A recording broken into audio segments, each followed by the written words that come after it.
not at all. I mean, the dollar's fallen from, basically 110 to 97 in a matter of a year, probably or less. Um, and I think it's my target is 82. That's far below here.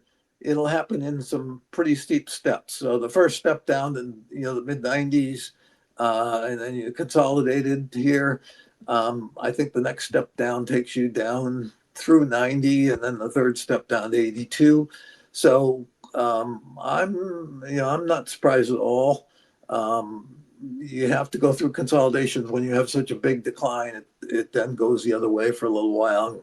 You have to convince some of the people that were jumping on the bandwagon, but not with conviction, that whoops, this thing's going the other way. So I think we've just pretty much gone through that consolidation, and now we're beginning the next leg down, and I think it could happen pretty fast. Yeah, it's the typical, was it the bear flag, not the bull flag, the bear flag, because we're seeing that stabilizing pattern. Yep. We've seen that in gold, which is a perfect segue, like I've planned it. We've seen it in gold, but to the upside, it was a bull flag. Now we're seeing that bear flag in the dollar. Is that a fair observation here, David? Absolutely, and I do say gold was in a consolidation from basically April till recently, and it broke out, from 3,300, 3,400, broke out here, and we're at new highs again. I raised my target to 4,000 last year, or not last year, I think a couple letters ago. And I'm not going to be surprised if that proves to be low, more conservative. So I'm very bullish gold here. I'm even more bullish silver. Silver's had a great run. It's up. I just did the numbers yesterday. From April to now, gold is up 21%, I think, and silver's up 49%. So it's quietly, people haven't really noticed, but it's quietly outperforming gold as it does in a bull market. So I think silver has a long ways to go. Gold probably has a good ways to go too. So I think the weaker dollar is certainly part of that story. Lower interest rates is certainly part of that story. Global unrest and global uncertainty is certainly part of that story. And the central banks around the world gobbling up gold is certainly a piece of it too. So, and then the final piece, which people always underestimate, is the power of the momentum. It's all of a sudden the institutions are starting to notice gold, even though it's been running for years. Because it's got that momentum now, they're starting to say, hey, we have to have a piece of gold in our portfolios. No, it's interesting. I'm being a bit facetious here, but just looking at the data, how bad is 4.3%? Is it about the pure number, or is it about the trend? And I'm guessing the answer here, David. How bad is 4.3%? Yeah, in relationship, 4.3%, it doesn't sound as dramatic. Like Europe has 6.3%. Oh, you're talking about unemployment? The unemployment numbers. I'm just trying to put some perspective around it, why it's being so hyped up, for lack of a better term here, and being so focused on. Yeah, obviously 4.3% in past times was considered full employment, and we still have a situation where, there are things where we can't find the workers to do. We're attracting capital into this country. We're building new plants, and some of those plants are not moving along because there is not the skilled labor needed for them or the labor needed for them. So it's not so much that anybody's worried that unemployment is too high. I think they're worried about it reversing here. And labor employment is a lagging indicator. So if that's starting to turn negative or turn the other way, other things have already been weakening. So I've faulted the Fed for a long time for having, it's their mandate, so they have to, but putting too much emphasis on a lagging indicator, that means you're going to always be late.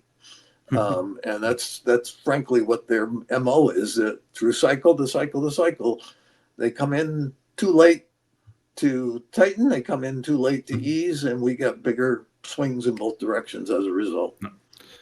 Let's discuss a bit the butterfly effect coming from a rate cut. What are the implications?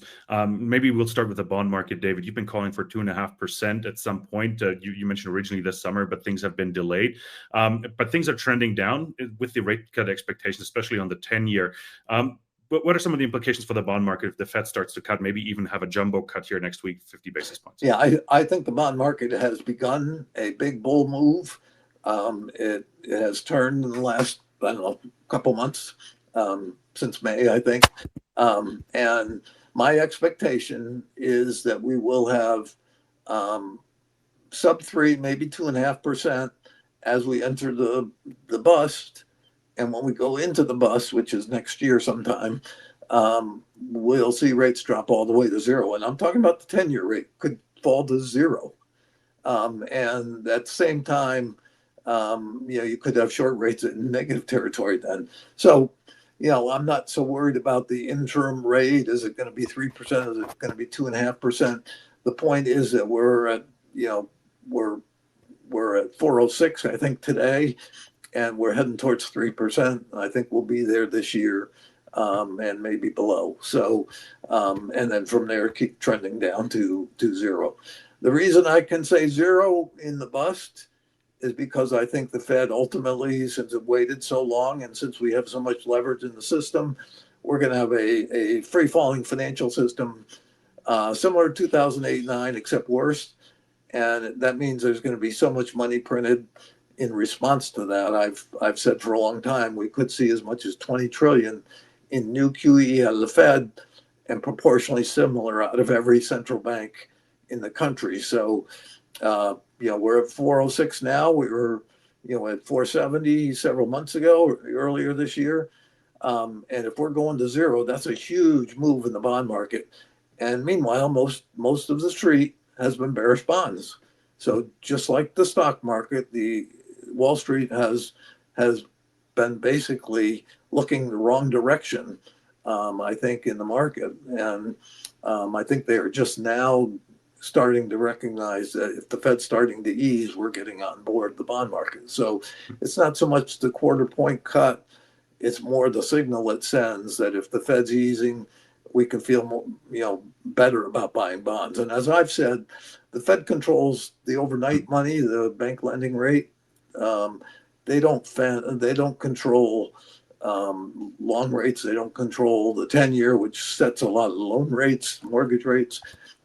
That's controlled by or determined by the bond market. And the bond market's been on this for several months, even though the Fed has not. No, it's like I have two questions lined up for you now, David, to sort of follow up that discussion, because the bond market and a lot of our guests here on the show also called for higher bond yields because of the debt situation in the U.S. People are just worried, losing trust in the system, selling or asking for higher premiums as well. Like, how does that sort of balance each other out? Like, why do you think bond yields are rising now? Or sorry, declining, bonds meaning entering that bull phase again, versus the debt uncertainty and the other uncertainty that's coming with it? Yeah, that narrative has been with us most of this year. I mean, they've been talking about long bonds going up and the short rates coming down, and that because of all the supply of debt that has to be financed, it's going to keep long rates moving up. And I've disagreed with that throughout the last many months, and I vehemently disagree with it. I think long bond is going to come down with the rest of the market. They're just wrong. I mean, I understand their worry. They think the foreign investor has walked away from the Treasury market. They don't want our bonds anymore. At least China doesn't, and others don't. So they don't see the buyer there. They see, the big supply of Treasuries having to come out every month, and in big supply to have to sell those bonds. That puts pressure on rates upward. So I understand where they're coming from, but because I am in that camp that says the economy is weakening, inflation's coming down, and ultimately we're late in the market cycle, I think bonds are going to be in demand, and as a not this year, but in the bust. The thing I don't worry about at all, that they are all worried about, is who's going to buy those bonds, because the Fed's going to be buying up every bond they can find to get QE out the door. If you're talking about, we did, let me step back. In 2008, going into the decline in 2008, the Fed balance sheet was $875 billion. It rose to 3.7 trillion after, in the years following the great financial crisis in 2008-9. And then to 2020 hit and it rose to 9 trillion. So the balance sheet went from 875 billion to 9 trillion over the course of the last, well, 15 years, let's say. And it's backed off now to 6 trillion. They've been tightening for 3 years.